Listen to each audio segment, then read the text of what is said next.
يا نفس إن لم تظفري لا تجزعي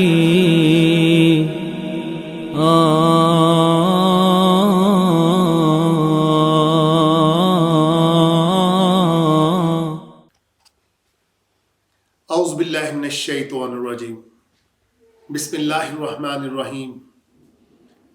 دوستو، آج ہم سورہ بقرہ کی آیت نمبر 67 کے اوپر پہنچ چکے ہیں، اور اس 67 آیت کے اندر اللہ تعالیٰ ایک گائے کا تذکرہ کر رہے ہیں قرآن کریم کے اندر۔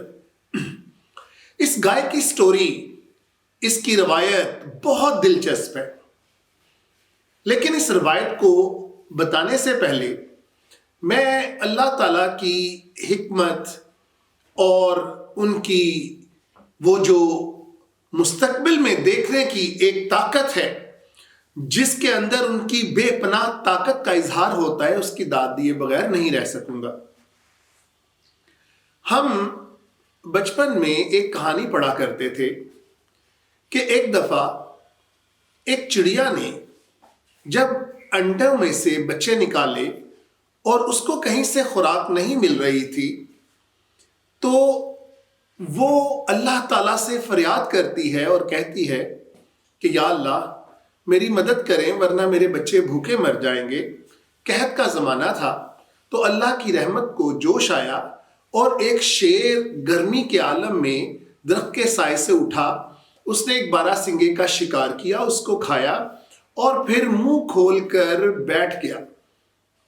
یہ وہی چڑیا ہے جو کہ شیر کے دانتوں کا جو ہے وہ صفائی کرتی ہے۔ اب وہ وہاں پر گئی، اس نے اپنا کھانا کھایا، شیر کو بھی سکون ملا اور اس نے جا کر اپنے بچوں کو کھانا کھلایا۔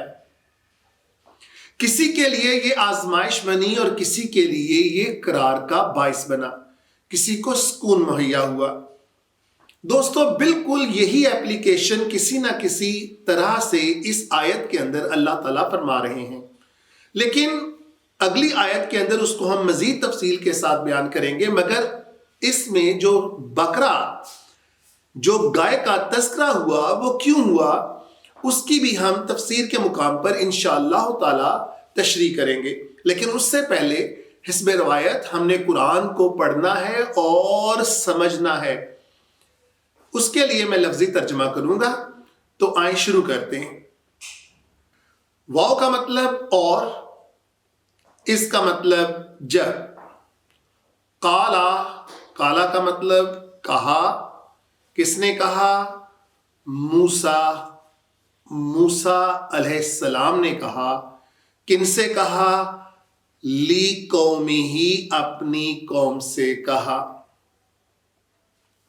انا کا مطلب بے شک، اللہ، ان اللہ، بے شک اللہ، یأمرکم، امر کا مطلب حکم ہوتا ہے، کم جمع کا صیغہ یعنی تمہیں، اور یا شروع کے اندر آیا، اس کا مطلب اللہ، وہ اللہ تمہیں حکم دیتا ہے۔ ان کا مطلب دیٹ ہوتا ہے انگلش کے اندر، اور اردو میں ہم اس کو کہ کے بارے میں یا برابر رکھتے ہیں۔ ان تذبحوا، کہ تم ذبح کرو، کس کو ذبح کرو، یہ تا دیکھ لیں شروع کے اندر ہے، اس کا مطلب تم ذبح کرو۔ بقرہ، ایک گائے کو ذبح کرو۔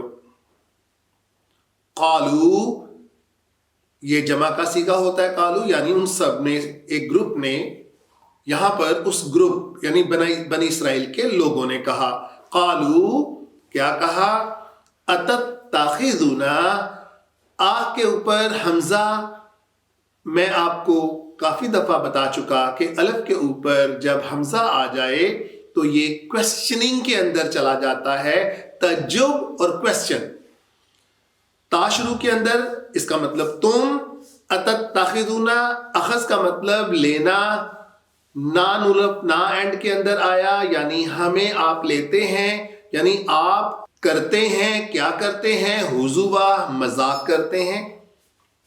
قالا، سنگلر کے لیے ہوتا ہے، کہا، کس نے کہا، حضرت موسیٰ علیہ السلام نے کہا، اعوذ باللہ، کہ میں پناہ مانگتا ہوں اللہ کی، ان اکونا، کہ میں ہو جاؤں من الجاہلین، جاہلوں میں سے۔ دوستو، اللہ تعالیٰ نے اس آیت کے اندر ایک گائے کا تذکرہ کیا۔ اب جیسا کہ میں نے آپ سے کہا کہ اگلی آیتوں کے اندر اس کی پوری مکمل تشریح کریں گے، لیکن یہ گائے کا تذکرہ یا اس کی ضرورت کیوں محسوس ہوئی، اس کے بارے میں مختلف تفاسیر کے اندر مختلف روایات ہیں، ابن کثیر کے اندر، بیان القرآن کے اندر مختلف، لیکن ان سب کا یہ مجموعہ تھا۔ ایک خلاصہ یہ بنتا ہے کہ اس وقت بنی اسرائیل کے لوگ وہ شہر کے اندر آ چکے تھے اور انہوں نے اپنے آپ کو سیٹل کر لیا ہوا تھا۔ اب اس گروپ کے اندر وہ جو کمیونٹی تھی اس کے اندر دو گروپ بن چکے ہوئے تھے۔ ایک ذرا کھاتے پیتے لوگوں کا گروپ جنہوں نے اپنے آپ کو دوسرے گروپ سے علیحدہ کر لیا ہوا تھا، اور وہ ان سے، اور بعض روایت کے اندر انہوں نے اپنی ایک فصیل بھی قائم کر لی ہوئی تھی اور ان سے بہت زیادہ تعلق نہیں رکھتے تھے، کیونکہ ایک تو وہ غربت کا شکار ہو چکے تھے اور دوسرا وہ مزید گراوٹ کا شکار ہو چکے ہوئے تھے۔ ان کے اندر مختلف جو قسم کی برائیاں جو تھی وہ پنپ رہی تھیں۔ انہوں نے یہی بہتر سمجھا کہ اپنے آپ کو علیحدہ کیا جائے، اپنے آپ کو ان سے دور کر لیا جائے۔ یہ بھی ایک طرح سے ان کی جو تھی وہ غلط طریقہ تھا، کیونکہ ہم کسی کو بھی کسی حال میں بھی، خاص طور پر جب وہ برائیوں کے اندر مبتلا ہو رہے ہوتے ہیں، تو ہم اپنے آپ کو ان سے کٹ اپ نہیں کر سکتے۔ ہم نے ان کی کسی نہ کسی طرح سے جتنی بھی ممکن ہو سکے ہم نے اصلاح ضرور کرنی ہے۔ لیکن بہرحال انہوں نے اپنے آپ کو وہاں پر لیا، اپنے آپ کو اس فصیل کے اندر، جیسے کہ آج بھی آپ دیکھتے ہوں گے کہ بہت سے جو کچھ کھانے پینے والے یا جو کھاتے پیتے بزنس مین لوگ ہو جاتے ہیں، وہ کہتے ہیں کہ ہم ذرا دور کمیونٹیز کے اندر نکل جائیں، ہم کچھ گیٹڈ کمیونٹیز میں چلے جائیں، ہم وہاں پر رہائش اختیار کر لیں، وہاں پر ایک جیسے ہی ذرا کھاتے پیتے لوگ ہوتے ہیں، ادھر ایک ان کی سیکیورٹی ہوتی ہے اور ان کا ایک احساس سا بن جاتا ہے وہاں پر، اور وہ خوشی کے ساتھ رہنا شروع کر دیتے ہیں۔ بالکل ویسا ہی ایک یہ سلسلہ چلا ان کا۔ لیکن ایک شخص کا جو کھاتا پیتا انہی کے اندر سے ایک شخص تھا، اس کا ایک بھتیجا جو تھا وہ دوسری طرف، کیونکہ وہ بھی برائیوں کا شکار ہو چکا ہوا تھا، اس کا وہ ایک بھتیجا تھا اور شخص کی نرینہ اولاد کوئی نہیں تھی۔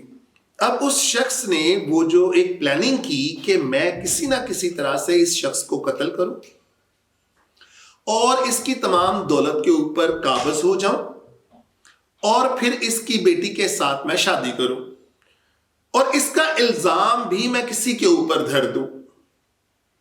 تو جی یہ پلاننگ جب اس نے وہ کرنی شروع کر دی تو اس نے آخر کار اس شخص کو قتل کیا اور لا کر اس کی لاش وہ جو کمیونٹی کے اندر لوگ رہتے تھے ان کے گیٹ کے سامنے رکھ دی اور ان کے اوپر ہی الزام دھر دیا کہ انہوں نے، کیونکہ یہ انہی کے اندر ایک رکن تھا اور انہوں نے ہی اس کو مارا ہے۔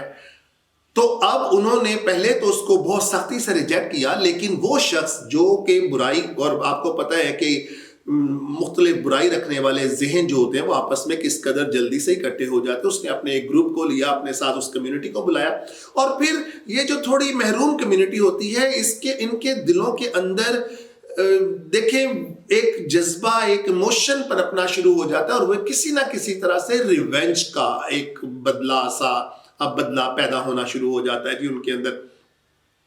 آپ لوگ اس کا مشاہدہ عام کر سکتے ہوں گے کہ کبھی روڈ کے اوپر، سڑک کے اوپر اگر ہم جا رہے ہوں، کبھی کوئی گاڑی وغیرہ کوئی ٹکرا جائے تو اکثر لوگ، حالانکہ ہو سکتا ہے اس گاڑی والے کی وہ جو غلطی نہ بھی ہو، مگر وہ اس کے خلاف کھڑے ہو جائیں گے۔ وہ محروم طبقہ یہ سمجھتا ہے کہ آج اس سے بدلہ لینے کا بہترین موقع ہے۔ تو وہ ایک گروپ جب اکٹھا ہو گیا، یہ ہمیشہ نہیں ہوتا، یہ جب گروپ اکٹھا ہو گیا تو انہوں نے کہا کہ اب تو ہم جنگ کریں گے اگر آپ نے ہماری اس کے اندر جو ہے وہ مخالفت کی یا جو بھی ہوا۔ معاملہ بڑھتا رہا اور حضرت موسیٰ علیہ السلام تک پہنچ گیا۔ حضرت موسیٰ علیہ السلام نے جب رجوع اللہ تعالیٰ کی طرف کیا تو اللہ تعالیٰ نے ان کو آرڈر کیا کہ ان کو کہیں کہ ایک گائے کو ذبح کرے۔ اب شروع میں تو یہ کوئی بھی گائے ذبح کر سکتے، لیکن یہ کر نہیں سکتے تھے کیونکہ اس کی ایک بہت بہت دلچسپ روایت ہے جو ہم اگلی آیت کے اندر آپ سے ڈسکس کریں گے۔ وہ کیوں تھی؟ وہ ایک لڑکے کی ایک سٹوری تھی جو کہ کچھ سالوں پہلے جو وہ ایک کام ہو چکا ہوا تھا، ایک فیل ہو چکا ہوا تھا، اور اس کے بدلے میں جو ایک تسلسل چلتا ہوا یہاں پر آرٹیکا، جو میں نے آپ کو شروع میں کہانی سنائی تھی کہ ایک چڑیا والی، تو اس کو ہم ڈسکس کریں گے. بہت انٹرسٹنگ ایک روایت ہے جی اس کے سلسلے کے اندر بھی نا. تو یہاں پر جو معاملہ چلتا ہوا، جب اللہ تعالیٰ نے ان کو آرڈر کیا کہ ان کو کہیں کہ گائے کو ذبح کریں، اور وہ گائے صرف اسی لڑکے کے پاس تھی جس کا میں ذکر کر رہا ہوں، جس کو انشاءاللہ ہم اگلے پروگرام کے اندر ڈسکس کریں گے، اگلی آیتوں کے اندر ڈسکس کریں گے. اب ان کو یہ گائے خریدنا پڑی. وہ کیسے خریدی، کس طرح سے خریدی، اور کیوں وہ وہاں اسی گائے تک پہنچے، یہ آپ کو پتا چل جائے گا کہ انہوں نے مختلف کویسچننگ کرنی شروع کر دی تھی گائے کے بارے میں. وہ گائے کیسی ہونی چاہیے، اللہ تعالیٰ ہی ڈال رہے تھے ان کے دلوں کے اندر کہ تم لوگ کویسچننگ کرو اس کے سلسلے میں. اور جیسے جیسے کویسچننگ کرتے جا رہے تھے، پڑھتے جا رہے تھے. لیکن بہرحال وہ لے کر آئے گائے، اس کو ذبح کیا گیا، اور اس کا ایک ٹکڑا جب اس مردہ شخص کے جسم کے اوپر مارا گیا تو اس نے اٹھ کر اس اپنے بھتیجے کا نام لیا کہ اس بندے نے مجھے قتل کیا ہے. اور یہ دو گروہ جو کہ بن چکے ہوئے تھے بہت بڑے فساد سے بچ گئے، قتل و غارت سے بچ گئے، اور وہ اصل مجرم جو تھا وہ پکڑا گیا.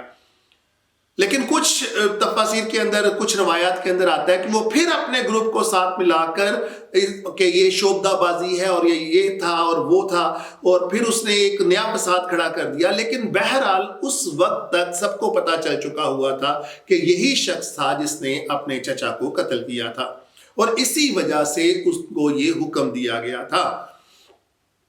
اور لیکن حضرت موسیٰ علیہ السلام کے پاس جب ایک اور نقطہ یہاں پر اٹھتا ہے کہ حضرت موسیٰ علیہ السلام کے پاس جب وہ پہنچے، اور انہوں نے جب حضرت موسیٰ علیہ السلام سے کہا کہ یہ معاملہ ہو چکا ہے، تو گائے کا جب حکم دیا گیا تو بغیر سوچے سمجھے ان لوگوں نے کہا کہ آپ ہم سے مذاق کر رہے ہیں.